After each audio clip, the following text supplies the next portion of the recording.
Hello everyone.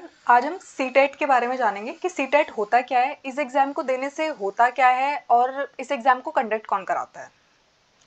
तो CTET का जो फुल फॉर्म होता है वो होता है सेंट्रल टीचर एलिजिबिलिटी टेस्ट। तो बहुत सारे लोगों को लगता है कि जब आप सीटेट का एग्ज़ाम क्लियर कर लेते हो ना तो आपको जॉब मिल जाती है। एक्चुअली जब आप अपना डिप्लोमा या बीएड की डिग्री कंप्लीट करते हो उसके बाद है ना आपको सीटेट का एग्ज़ाम है ना आपको क्वालिफाई हो जाना चाहिए। तो सीटेट का एग्ज़ाम है ना आप जैसे ही आपने एडमिशन ले लिया है डिप्लोमा में या फिर बीएड में, आप उसी टाइम अगर सीटेट का नोटिफिकेशन आ जाता है आप उसको भर सकते हो और अगर आपका क्लियर हो गया वो वैलिड होता है। एनसीटी की न्यू गाइडलाइंस ये कहती है, ठीक है। लेकिन सीटेट देने से आपको है ना जॉब नहीं मिलती है। सीटेट सिर्फ एक एलिजिबिलिटी एग्जाम है जिसको क्लियर इसलिए करना होता है कि उसके बाद है ना आप जॉब वाले जो फॉर्म्स आएंगे उनको फिल कर सकते हैं। इस एग्जाम को कंडक्ट कराती है CBSE, central board of secondary education. एक साल में 2 बार होता है मोस्टली एग्जाम, या तो जुलाई या अगस्त में हो रहा होता है या दिसंबर और जनवरी में हो रहा होता है। उसके बाद है ना इसमें 2 पेपर होते हैं, एक होता है पेपर 1, एक होता है पेपर 2। तो एनसीटी की जो न्यू गाइडलाइंस आई है उसमें पहले क्या होता था 2018 में उन्होंने बोला था कि जो बीएड जिन लोगों ने किया है वो प्राइमरी टीचर भी बन सकते हैं, तो आपको है ना पेपर 1 भी देना होता था। लेकिन अब दोबारा से उन्होंने उनकी जो ये गाइडलाइन थी वो क्वैश हो गई है, यानी कि अब वो वैलिड नहीं रह गई है। तो पेपर 1 जो होता है वो उन लोगों को देना होता है जो प्राइमरी के टीचर बनना चाहते हैं, यानी कि जिन्होंने डिप्लोमा किया होता है, जिसका नाम हो सकता है डीएलएड, डाइट, बीटीसी, आपके स्टेट में डिफरेंट डिफरेंट नाम हो सकते हैं इसके। तो उनको है ना पेपर 1 क्वालिफाई करना होता है जो प्राइमरी के टीचर बनेंगे। पेपर 2 उन लोगों को क्वालिफाई करना होता है जिन्होंने बीएड किया होता है और वो टीजीटी बनना चाहते हैं, ठीक है। टीजीटी का फुल फॉर्म होता है ट्रेन ग्रेजुएट टीचर। उसके लिए आपको ग्रेजुएशन करना होता है और बीएड करना होता है। तो पेपर 1 का पैटर्न क्या है, तो पेपर 1 के पैटर्न में सबसे पहला सब्जेक्ट आता है सीडीपी, जिसका फुल फॉर्म होता है चाइल्ड डेवलपमेंट एंड पैडागोजी, जो 30 मार्क्स का आता है।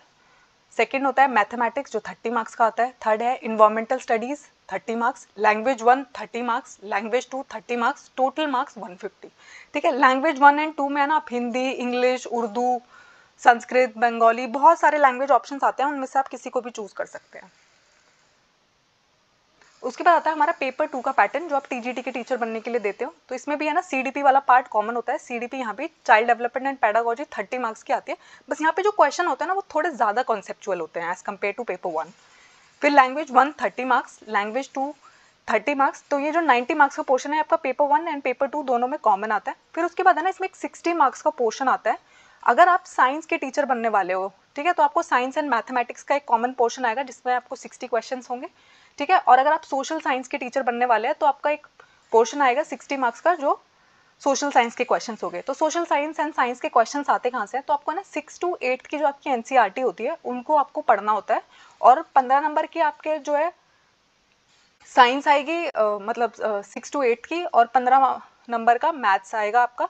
और उसके अलावा आपके है ना 30 मार्क्स की, मतलब ऐसे करके होगा कि 15 नंबर की साइंस की पैडागोजी और 15 नंबर की मैथ्स की पैडागोजी। और सोशल साइंस में क्या होगा, 30 मार्क्स जो होंगे वो आपके सोशल साइंस मतलब सोशल साइंस की पैडागोजी से आएंगे, और 30 मार्क्स जो होंगे वो आपकी 6 to 8 की जो सोशल साइंस की बुक्स होती है वहाँ से करके आएंगे, ठीक है। टोटल मार्क्स यहाँ भी 150 है।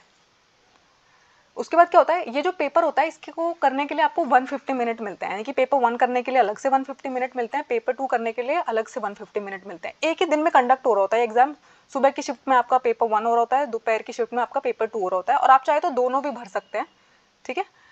उसके बाद इसमें जो मार्क्स होते हैं वो 150 होते हैं इंडिविजुअल पेपर में। इस पेपर में कोई नेगेटिव मार्किंग नहीं होती है, क्वालिफाइंग इन नेचर है, यानी कि इसके मार्क्स मैं ऐसा नहीं आपको कि आप 120 लाओ ये लाओ, ठीक है। अगर आप जनरल हो तो आपको 90 मार्क्स लाने हैं जो 60% होता है, और अगर आप SC ST OBC हो तो आपको 82 मार्क्स लाने हैं। लेकिन OBC वालों को मैं बोलूँगी कि उनको 90 मार्क्स लाने चाहिए, क्योंकि बहुत सारे स्टेट है ना OBC को जनरल की तरह कंसिडर करते हैं। अभी बिहार में भी जो रिक्रूटमेंट हुई उन्होंने बोला OBC को उन्होंने एज जनरल ट्रीट किया, ठीक है। या फिर अदर स्टेट के SC STs को भी उन्होंने बोला कि वो उनको कोटा नहीं मिलेगा, तो आपको ना 90 मार्क्स लाने चाहिए सेफ साइड पे रहने के लिए।